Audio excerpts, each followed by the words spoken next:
The notification on my phone screen felt like a physical blow while I stood in my wedding dress holding my bouquet.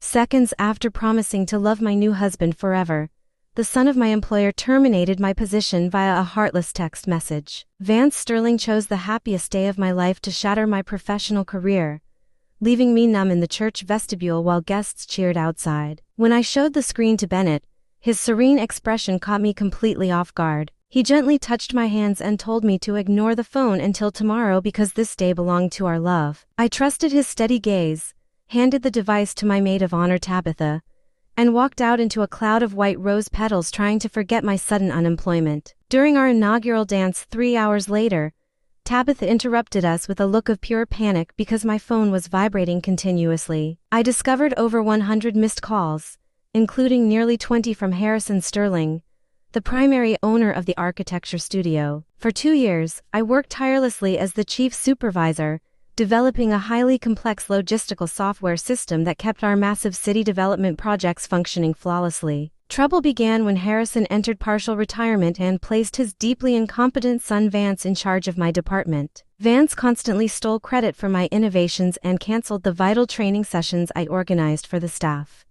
During this stressful period, I met Bennett at the local zoning department where he carefully reviewed blueprints, and he quickly became my safe harbor from a hostile office environment. Stepping away from the reception, I listened to a frantic voicemail from Harrison stating that Vance possessed no legal authorization to dismiss me. The elderly owner pleaded for my return because a multi-million-dollar proposal was due on Monday, and absolutely nobody could bypass my secure system. Sitting in my bridal gown, I realized that my strict security safeguards had transformed me into the most powerful person in the company. Bennett joined me in the bridal suite and revealed a massive secret regarding the building blueprints Vance submitted.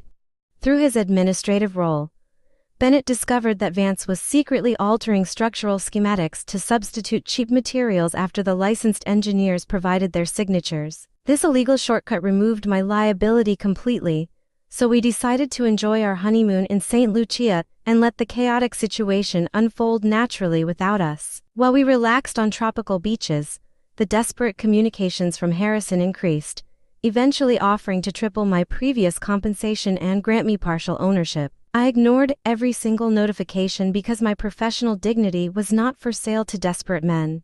Upon returning home, I launched my own independent regulatory agency called Precision Analytics, securing the municipality as my foundational corporate client to evaluate local architectural filings. Harrison called me immediately after my business registration became public record, practically begging to retain my services at any financial cost. I informed him that I now worked directly for the municipal government to enforce safety regulations, which meant his studio faced immediate scrutiny. The subsequent official city audit exposed the dangerous structural alterations Vance made, causing the firm to lose millions and destroying their ancient market reputation. 12 months passed before a formal invitation arrived from Harrison requesting a meeting to discuss their completely redesigned safety protocols. Although returning to that corporate office felt uncomfortable, my intense curiosity convinced me to attend the session alongside Bennett. I walked into the familiar glass conference room to find Harrison looking incredibly fragile,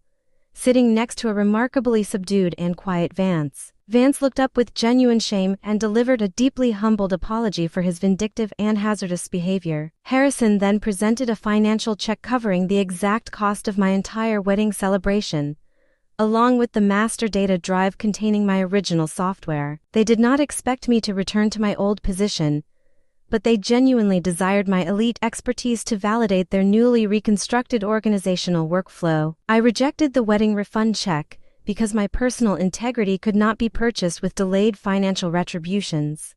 However, I agreed to review their corporate infrastructure under the strict condition that my operational fees would triple their initial offer. Furthermore, Vance was required to personally complete every grueling safety training module I authored, forcing him to learn the industry from the absolute bottom. That identical evening, A breaking news notification revealed that the main rival firm handling the city revitalization project faced a federal bribery investigation. Bennett confirmed that the state authorities were stepping in to address severe design flaws and illegal kickbacks within that competing organization. I suddenly understood the hidden motive behind the sudden humility displayed by Harrison during our emotional conference room meeting earlier that afternoon. Harrison was not merely seeking redemption. He knew the rival firm would collapse and wanted my advanced systems to recapture the massive municipal project.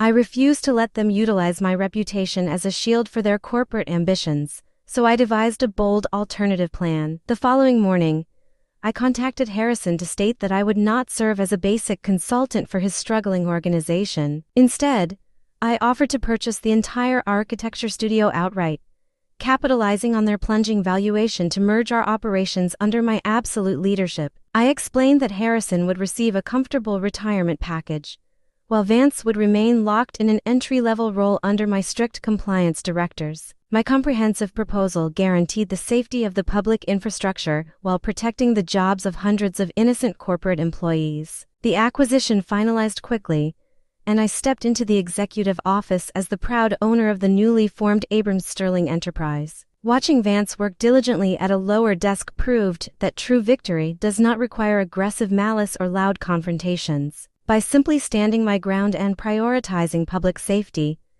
I transformed a cruel act of workplace betrayal into the ultimate foundation for my greatest lifelong achievement.